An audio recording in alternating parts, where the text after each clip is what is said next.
Libro de Colosenses, capítulo 1, versículos del 12 al 19.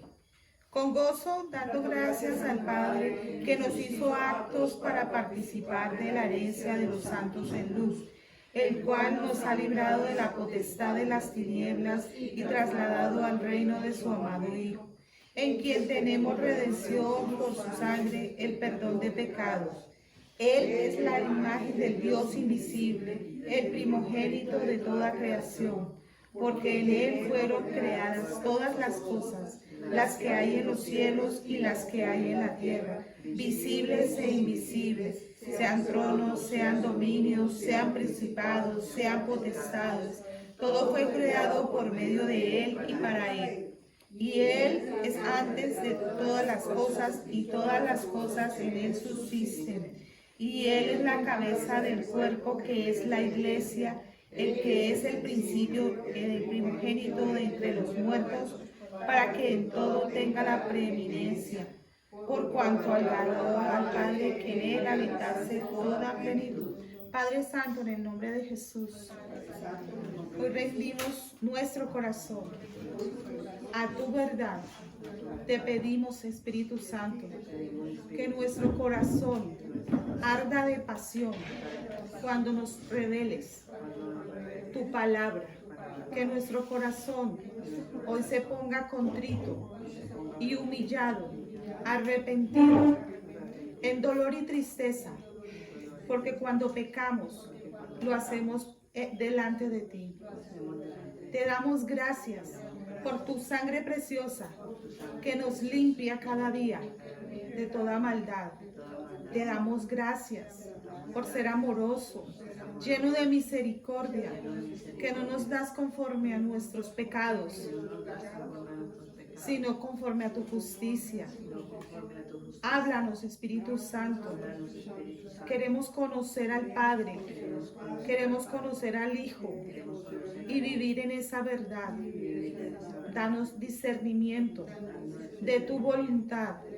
Abre nuestros ojos, abre nuestros oídos y enséñanos tu verdad, que podamos vivir confesándote que Jesucristo es nuestro Señor y Salvador.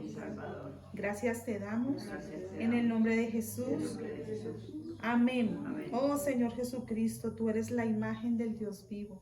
Gracias por venir a mostrarnos al Padre. Gracias por habernos dado tu Espíritu Santo. Gracias por abrir nuestros ojos. Gracias por ayudarnos a obedecer, Señor. Oh, que nos des un corazón dócil, Padre, para que te obedezcamos siempre, no importa las circunstancias, Señor, porque esa leve tribulación momentánea solamente pone un eterno peso de gozo en nuestros corazones. Te damos gracias en el nombre de Jesús. Amén. Amén. Los invito a que vayamos al Evangelio de Juan, capítulo 15. Vamos a leer los primeros 2 o 3 versículos y luego iremos al Éxodo, capítulo 2, para que lo vayan teniendo ahí listo.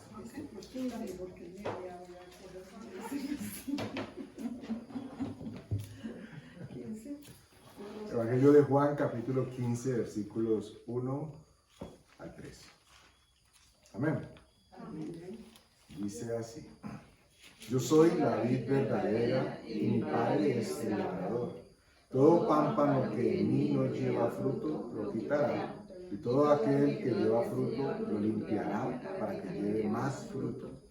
Ya vosotros estáis limpios por la palabra que os he hablado. Paren allí. Este versículo, para que lo tengamos de referente en el inicio, dice: ya vosotros estáis limpios por la palabra que os he hablado.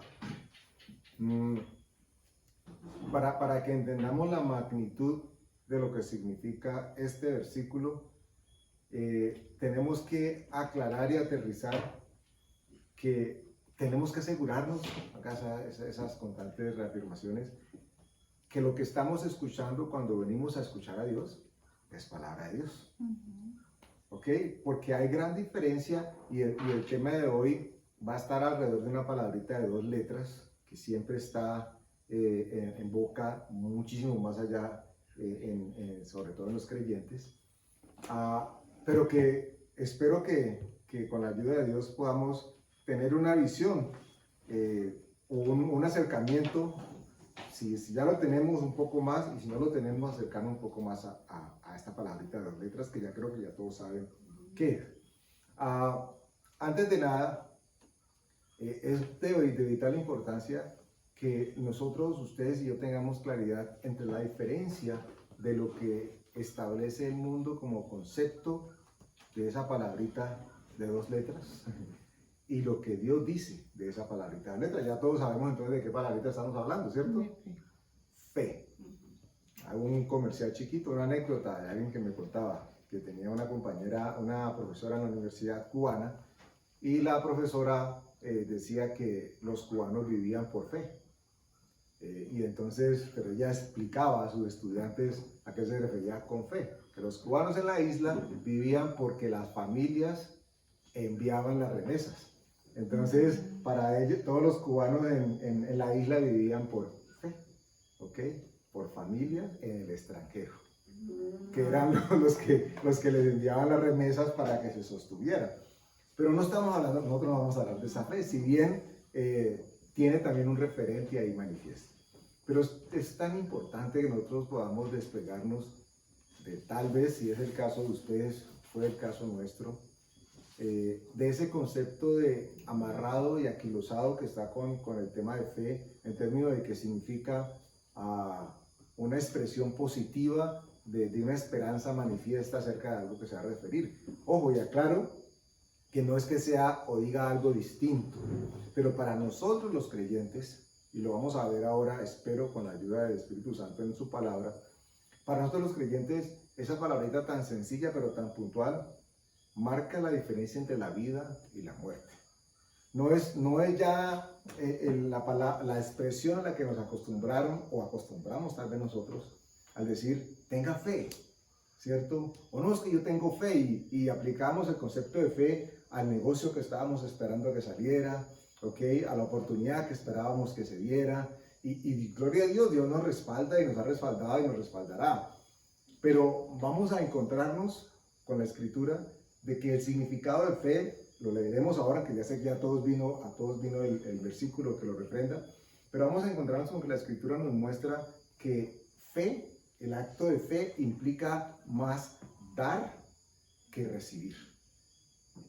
Fe, no hay manera de que nosotros digamos que tenemos fe si no damos. Y espero que podamos profundizar un poco al respecto.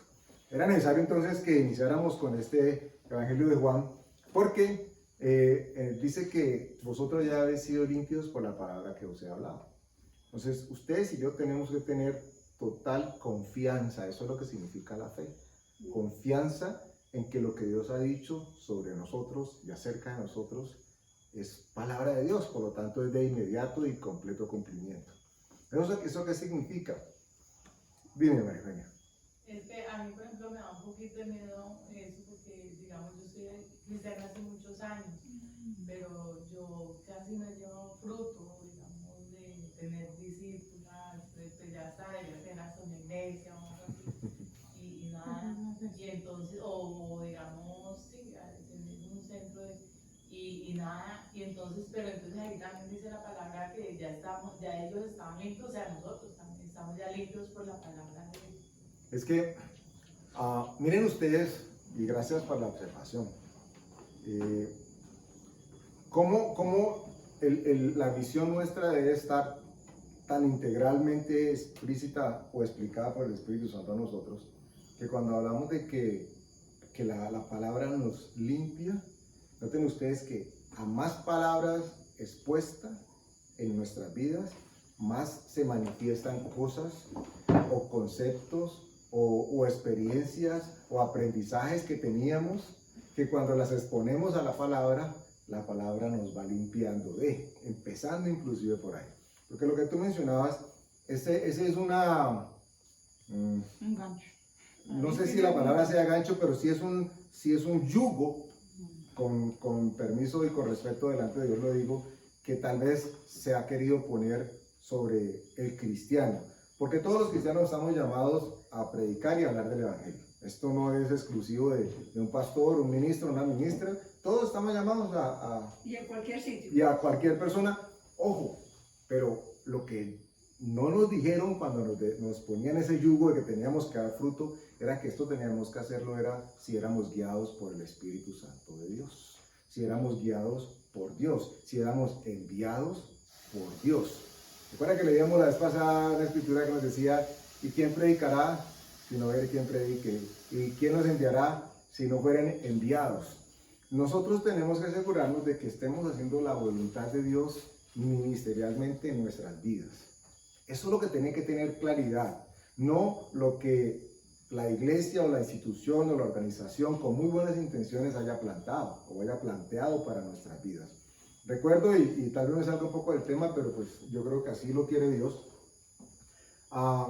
cuando llegó la ola, por lo menos aquí a Cali, del tema del discipulado de 12, en donde a las iglesias llegó esa ola en el término de que para que hubiese crecimiento, la manera de discipular era un discipulado que se llamó discipulado de los 12, y basado en pasajes bíblicos, porque Jesús se encargó de discipular a sus 12 discípulos, y estos fueron los que multiplicaron después la iglesia. Entonces miren ustedes que nace con una buena y muy buena intención, pero se convirtió más adelante en una estrategia organizacional, una estrategia de crecimiento y de engrosamiento de filas al interior de la iglesia. Y lo que uno tendría que preguntarse en ese momento es si todas las personas que fueron llamadas eran o habían sido llamadas por Dios. Todos han sido llamados a escuchar el Evangelio, pero ¿qué tantos en realidad fueron por las razones equivocadas? Y no sé si recuerdan el tema del mensaje pasado que tocamos, el tema de las vestiduras para entrar a las bodas, ¿cierto? Sí. ¿Qué tanto una persona en realidad llega vestida de bodas o para bodas cuando tiene o ha recibido ese llamado a recibir o reconocer al Señor Jesús? O simplemente fue porque tenía una necesidad muy grande, fue porque la persona del vecino, la vecina la empujó, la presionó, Le digo que iba a haber una comida riquísima. que iba a ir una comida riquísima, o que ese era el día de campaña de sanidad, ese día iba a llover oro, en fin, lo que sea, por la razón que sea. Cuando llegue el momento, puede que eso sea válido y que la gente llegue, pero si cuando llegan la palabra no es ministrada, esas personas no van a poder ser lavadas o limpias por la palabra. Entonces lo que se cambia ahí es el discurso del hombre. Entonces es un discurso muy preparado, muy estudiado, muy estructurado, pero con tal vez intenciones distintas o diversas por lo menos.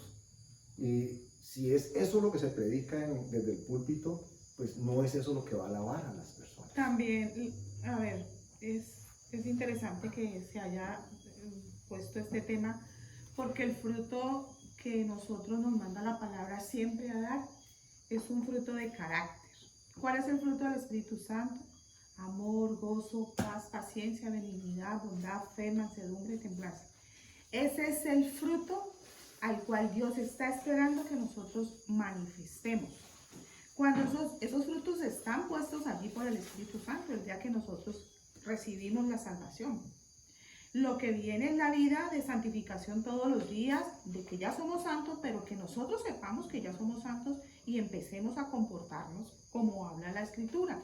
Voy a empezar a dar fruto en bondad. Tengo bondad, entonces me intereso por los demás, tengo bondad en tratar bien a los demás. Pero ¿de qué le sirve a una persona tener un mundo de gente en su casa, o porque las visita, o porque si en su carácter, y eso se manifiesta en la soledad, cómo yo me porto cuando nadie me ve, porque Dios es el que me está viendo, o cómo me relaciono con los del interior de mi casa, si soy amable, si me enojo, los trato mal, o sí. Entonces, ¿de qué sirve una persona que no tiene el carácter formado del Señor Jesús para que tenga miles de personas? Está siendo hipócrita. Entonces, yo, por ejemplo, pasé por esa situación de que no dan fruto, y llega un momento en que uno se cuestiona, pero en mi corazón yo no estaba dando fruto en mi casa.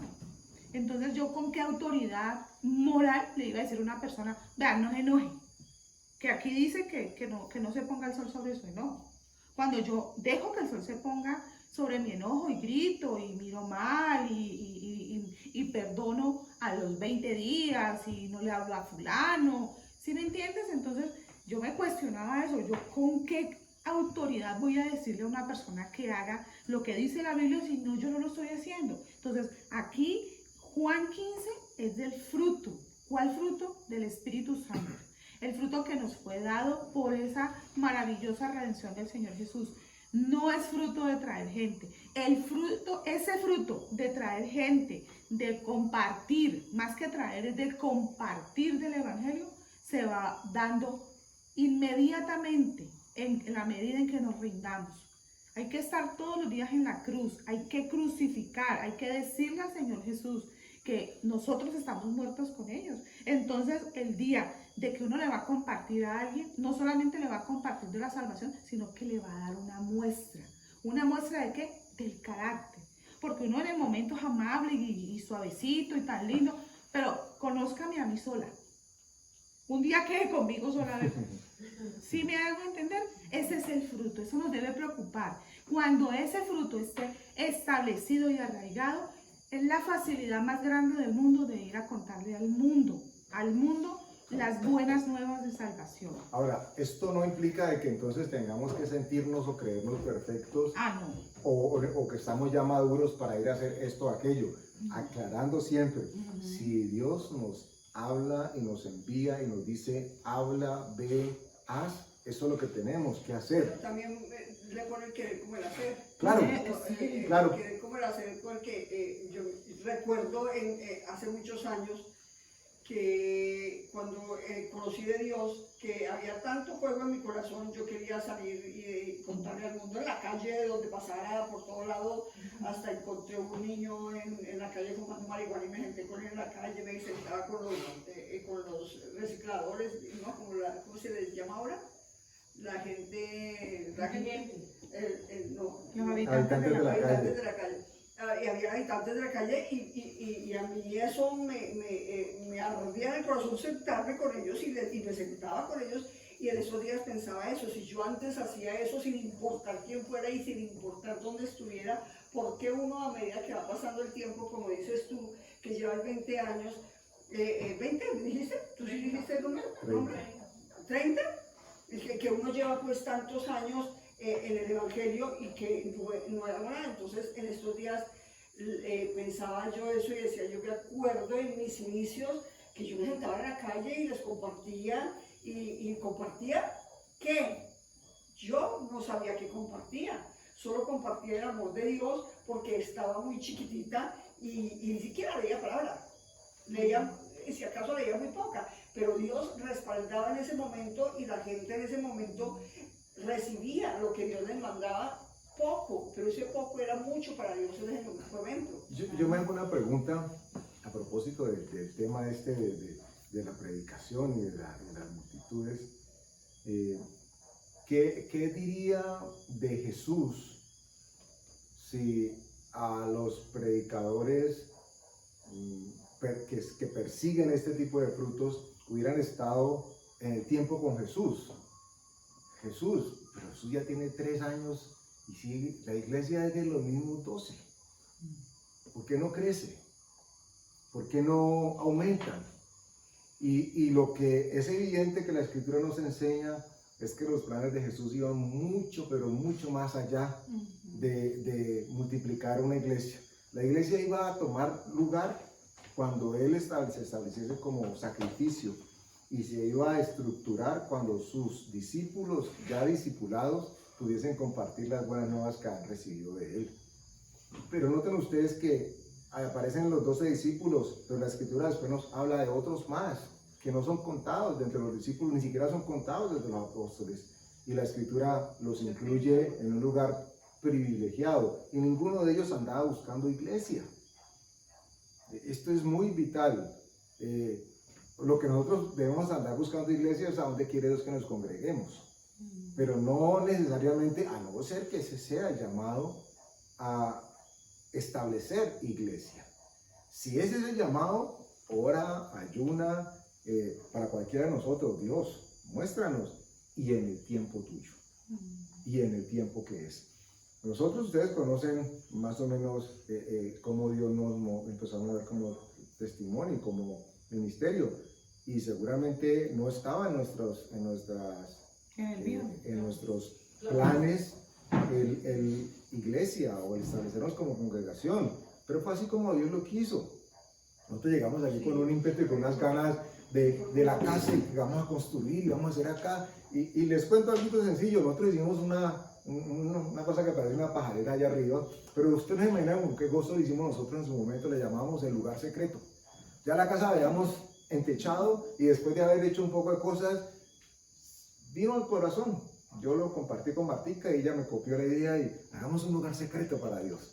Destechamos otra vez, llamamos a que nos ayudaran y sacamos por allá un coso que pretendía ser un lugar donde íbamos a subirnos, a tener un espacio aislado y separado y donde íbamos a... Yo me lo imaginaba, ya para allá voy, para allá voy. Yo me lo imaginaba así, subiendo, lugar secreto. El secreto está que uno no sabe cómo subir. Si usted no... usted llega y ¿cómo llego allá? Uno no sabe. Es secreto. ¿Cómo me bajo? No, ¿cómo es? De hecho, es toda una odisea subir, por cómo fue diseñado. Pues yo me soñaba que hay que hacer que los cojines, que la alfombra, y que sentar y mirar, y un lugar secreto para Dios. Ese era nuestro deseo y nuestro anhelo. Y entonces hacemos la casa así, y quedó muy grande, ya nos pareció muy grande, separémosla en dos y hagamos una y alquilamos y tenemos un ingreso. Y lo que Dios nos llevó a mostrar después, conforme el tiempo pasó, era que ese deseo en el corazón, siendo fieles en lo poco, por lo menos en la idea de disponer un espacio y un momento para Él lo cambia y nos dice, dame esto. ¿Dame qué? ¿Qué preparaste? Esto para que te diera frutos. Dámelo a mí. El espacio donde estamos ahora. Este es el espacio. Por eso les hablaba en un principio, es un tema de fe. Y entonces vino en algún momento la pregunta, pero yo estaba contando ya con este ingreso, ¿cierto? ¿Y qué tal si necesitáramos de este ingreso?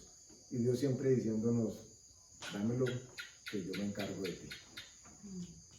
Entonces no era un tema de queremos hacer iglesia y me preparo para hacer iglesia y voy al instituto para ser pastor o pastora, sino que quiere Dios que hagamos nosotros. Que nos dispongamos nomás. No más. Claro, y si Él le dice que tiene que ir al instituto, vaya. Claro. No es que es que esté mal, no. A nosotros no nos dejó. Vea, yo me inscribí muchas veces en esos institutos internacionales, que eso es virtual y hay que pagar. Nunca me contestaban. Nunca me contestaron. Y Andrés me dice, no, quédate tranquila, lee, porque pues yo fui a la universidad y dije, no, pues yo tengo que aprender, tengo que estudiar, como, no, es que esto no es una universidad, esto no es como una universidad. Esto, y yo conozco personas que han ido y valioso, por supuesto, pero a eso fue que Dios los llamó. Eso fue, a mí me ha dejado, yo trabajaba y yo me retiré con una palabra y no fue fácil, lloré las lágrimas, porque ¿dónde queda mi carrera? Y Dios me la pidió, eso no era lo que Él quería para mí. Si yo antes, yo le hubiera preguntado a Dios si yo podía estudiar lo que estudié, seguramente me había dicho que no. Y fue muy con las uñas, estudié con las uñas, para luego decirme que no, que eso no. Porque sí, es lo que dice. Lo mismo cuando yo estaba en otra iglesia, yo ya estaba voluntaria en la Valle del Hilo. Entonces, en esa iglesia, Olga, usted tiene que empezar a llamar a los enfermos.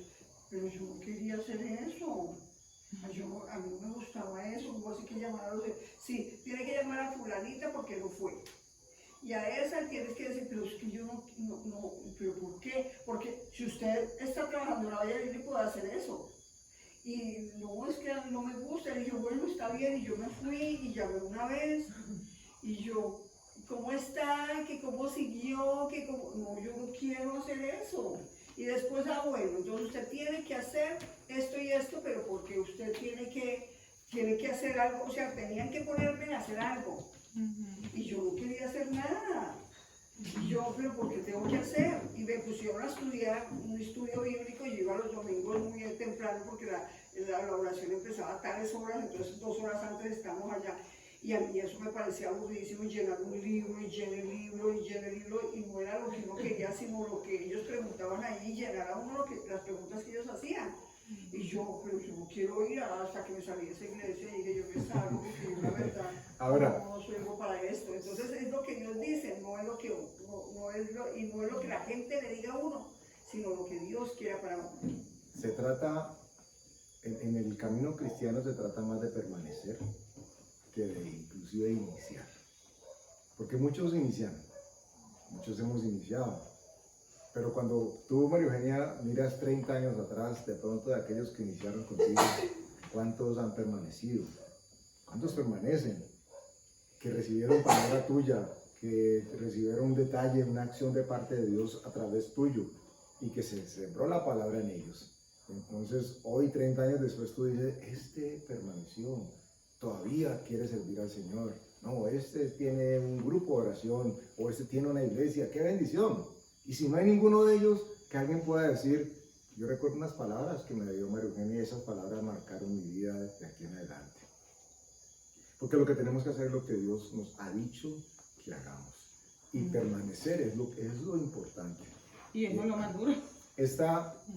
Hay una percepción en el mundo y en la sociedad a propósito de pandemia como que las cosas están cambiando, ¿cierto? Como que se está abriendo, como que las cosas están, a la normalidad. Sin embargo, en el ámbito del Señor nos encontramos con que la iglesia tuvo un remesón impresionante en época de pandemia. Y cuando hablo de la iglesia, hablo de las congregaciones alrededor del mundo.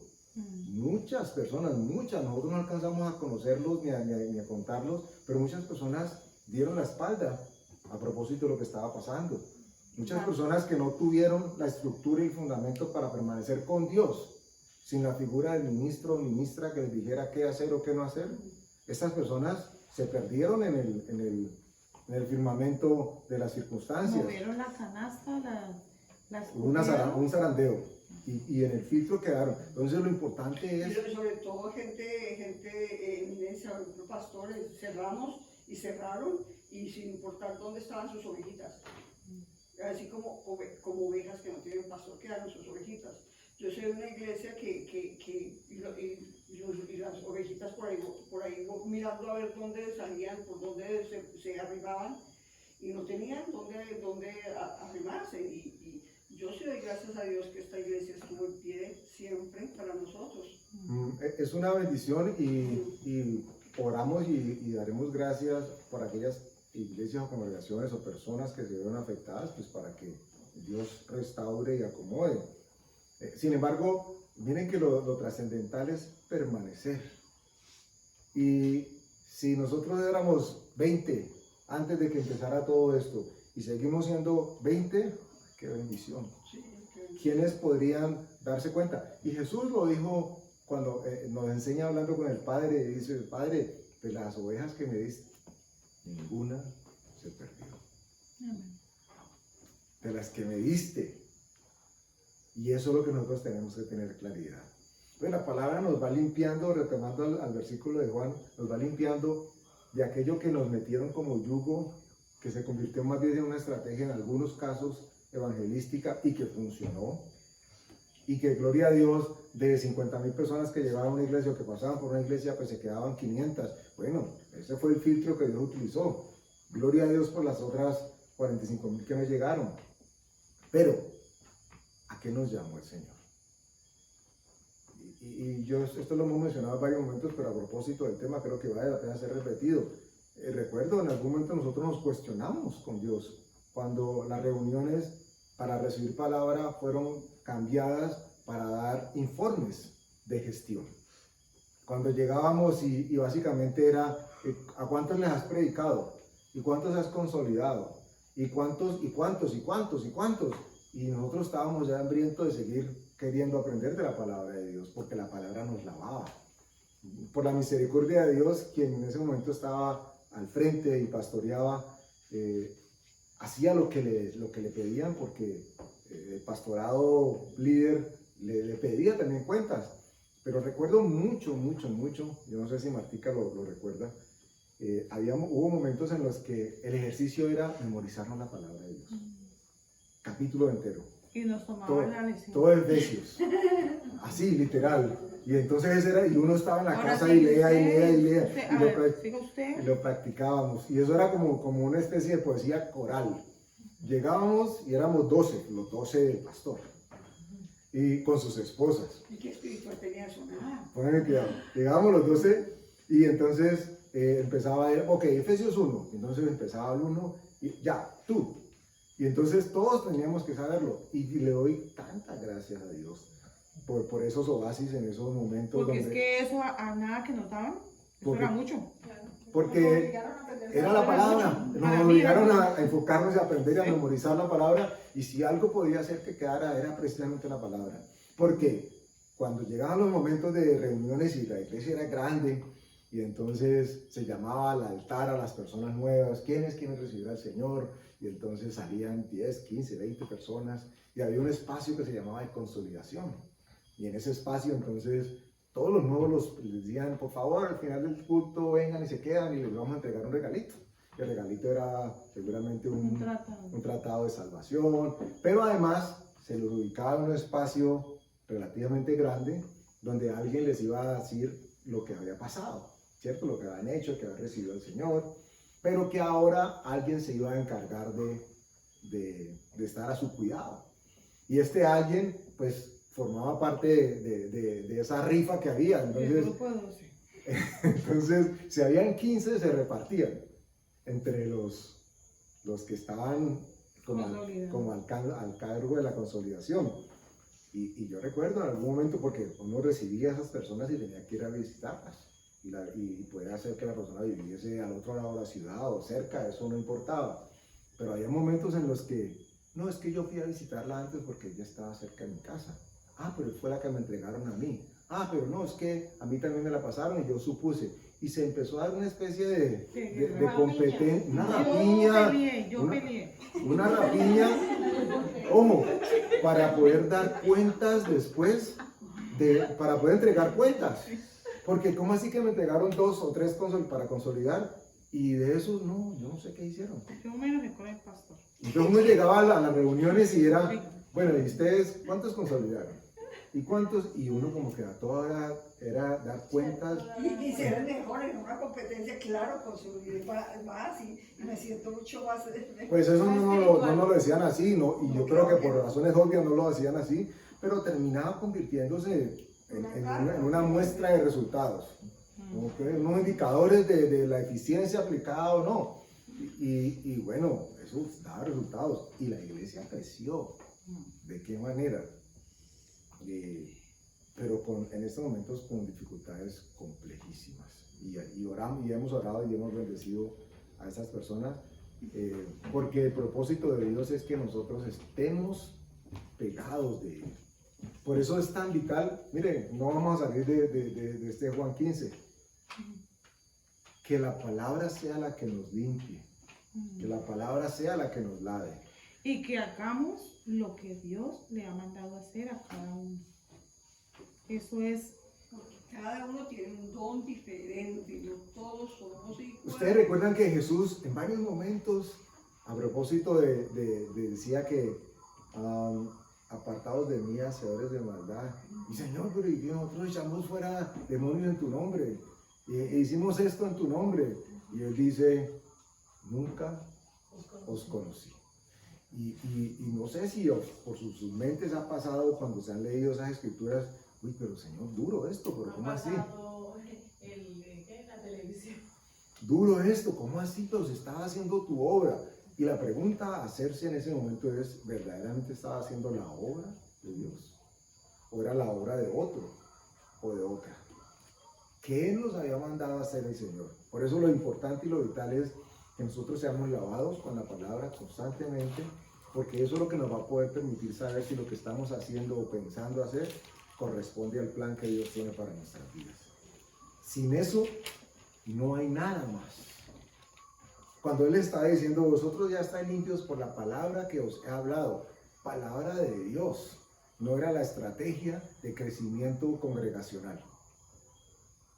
Yo les conté en días pasados, en los medios cristianos hay impulsadores, hay un término que no debería ser usado, coaching, porque mucho desde lo psicológico, pero hay estrategias que aplican en el día a día de las empresas que han colado y han calado en las ciudades. Descubrieron los expertos en mercadeo que no era aceptado o no era bien visto que la iglesia se llamara con un nombre muy bíblico. ¿Ok? Iglesia de salvación de los perdidos, por decir algo. ¿Ok? Ese nombre no era atractivo.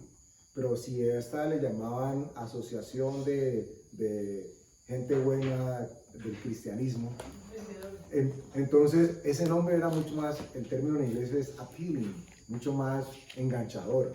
Entonces empezaron a generar una serie de fundaciones que gloria a Dios por cómo Dios se mueve en sus vidas, pero que han sido concebidas alrededor de un concepto de marketing y de cómo llegar a las personas. Ahora, esto no quiere decir que Dios no trabaje desde el marketing, esto no quiere decir que Dios no dé estrategia ni ideas, pero lo que tenemos que asegurarnos es que esa idea provenga y venga de Dios y no sea un deseo del ministro o ministra de turno de cómo hacer para compartir, para hacer crecimiento o para hacer engrosamiento. Es el mejor, el mejor coaching es Jesús, que trajo a diferentes personas, reunió a tanta gente, pero con diferente carácter.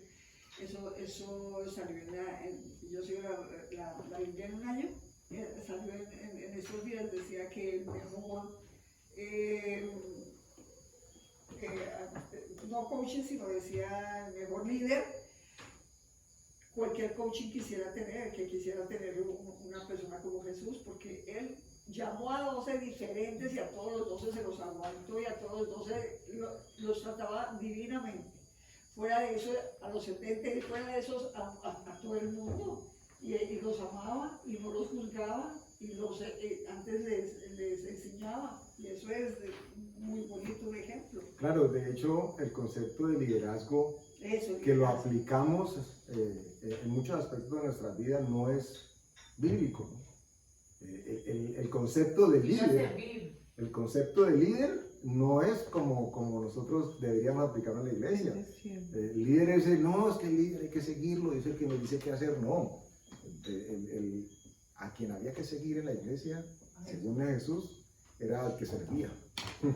Ese era el ejemplo que daba el que estaba en cabeza. Cómo servía a la gente, cómo servía a Dios primero que todo. Pues ahora lo identificamos como líder y no vamos a satanizar para nada la expresión, porque pues, gloria a Dios. Pero es a lo que Dios nos haya llamado y no a lo que nosotros creamos. Deberíamos de llamarnos siervos, porque un siervo es el que sirve, el que se rinde, el que está siempre dispuesto. Ese es el corazón del Señor Jesucristo y Él nos lo dio como ejemplo. Pero también cogieron un siervo de Dios, Dios le bendice, el siervo de Dios. No, o sea, yo muestro que soy sierva de Dios porque yo me rindo primero a Dios. De hecho, si quisiéramos ser así tan minuciosos en lo bíblico, nosotros deberíamos llamarnos, sería amigos de Dios. Porque Jesús dijo a los discípulos que el siervo no sabía lo que hacía su Señor, pero el amigo sí. Y Dios nos dio un ejemplo perfecto a propósito de Moisés, cuando la Biblia dice que él era amigo de Dios. O sea, sabía lo que Dios pensaba y quería hacer.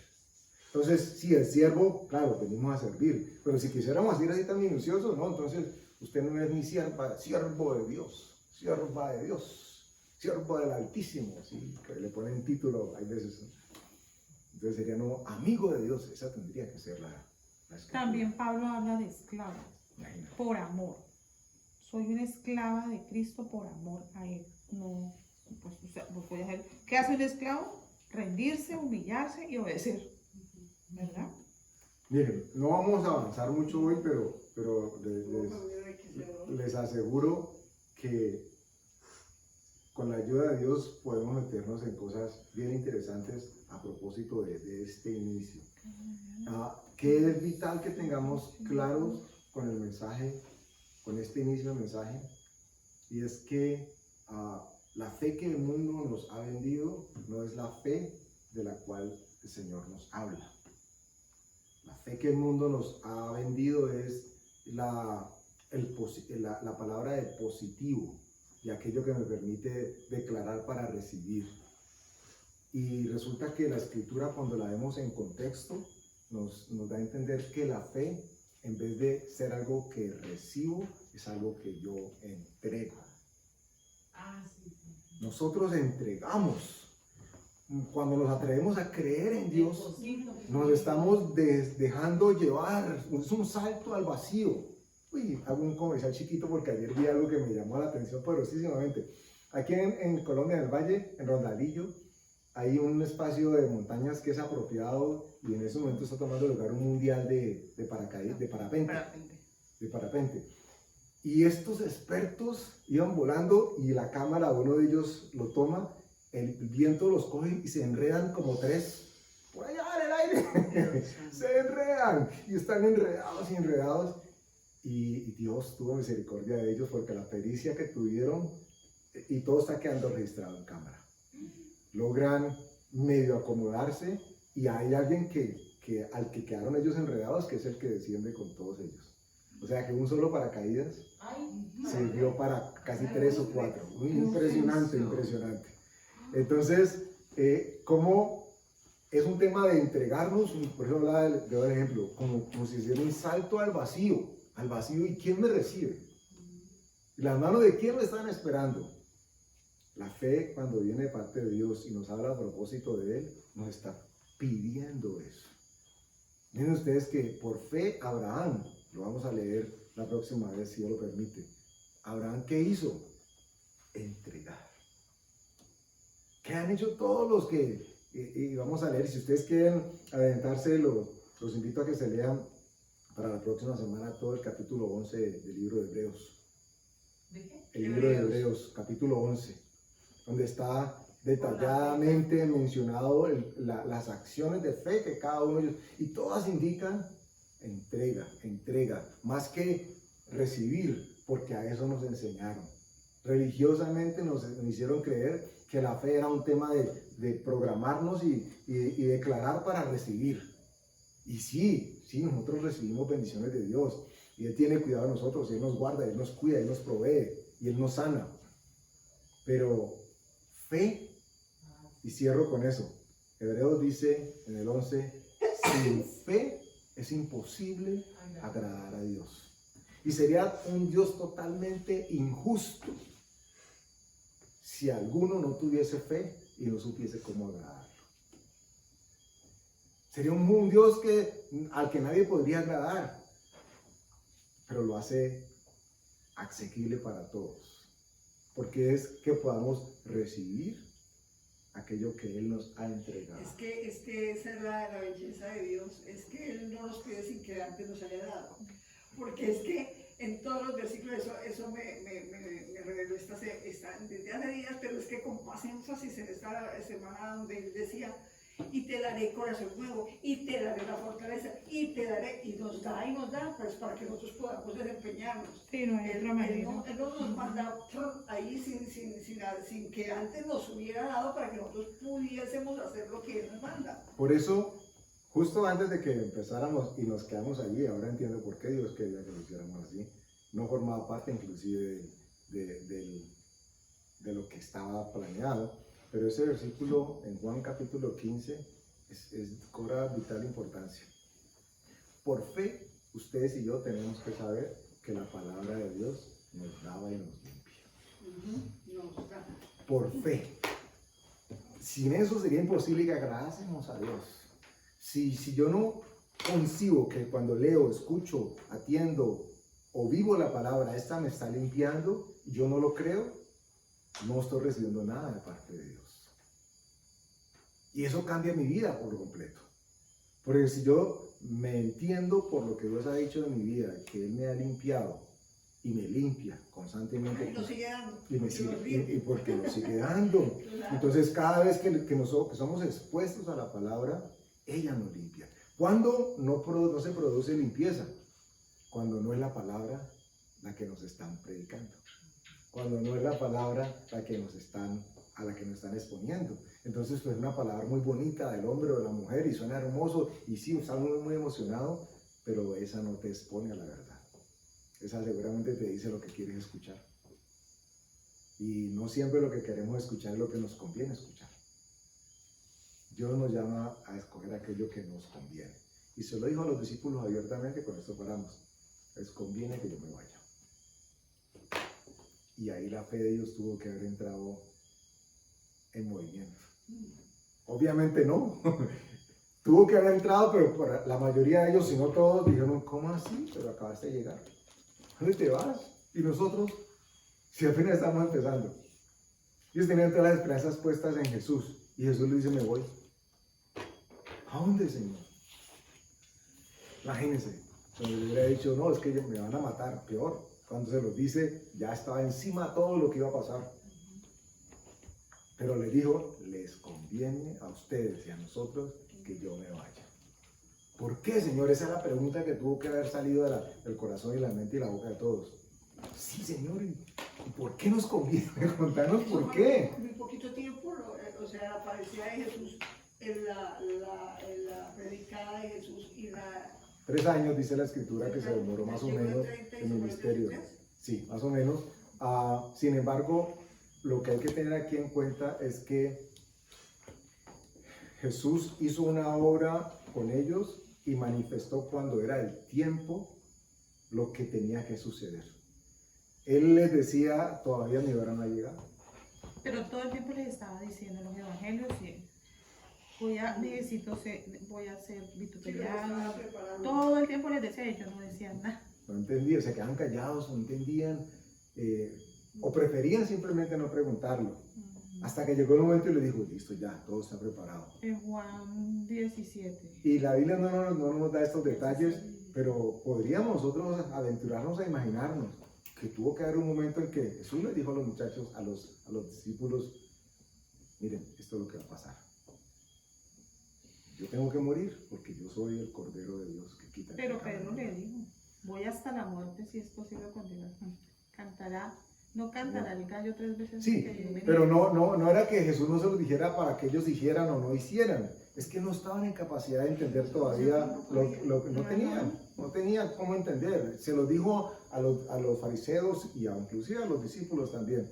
Si yo les hablo cosas de este mundo y no me creen, ¿cómo esperan que les hable las cosas celestiales y las espirituales? Entonces, todo tiene su tiempo y todo tiene su momento. Pero lo que sí tenemos que tener claro es que la palabra de Dios es la que nos limpia. Y de ella tenemos que asegurarnos que haya en abundancia en nuestras vidas. Para que en todo momento estemos expuestos a ser limpios, dice la Escritura. Les invito entonces a que exploren, lean o mediten Hebreos capítulo 11. Todo el capítulo 11. De eso estaremos hablando. ¿Hebreos o Hechos? Hebreos 11. Nos alegra, Señor.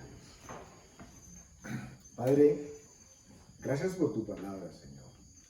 Gracias porque una sola palabra tuya bastará para que nosotros entendamos, para que nosotros escuchemos, para que nosotros creamos, para que nosotros seamos salvos.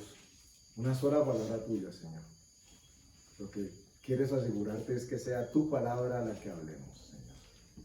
Nosotros los hombres somos atrevidos y queremos hacer explicaciones y queremos dar ejemplos de cosas que creeríamos explican lo que queremos decir de tu palabra. Pero Señor, que no nos perdamos nunca, ni nadie pierda nunca la perspectiva de que es tu palabra la que leemos o de la que hablamos, la que cambia y limpia nuestras vidas, Señor. Te damos gracias en el nombre de Jesús. Amén. Amén y amén.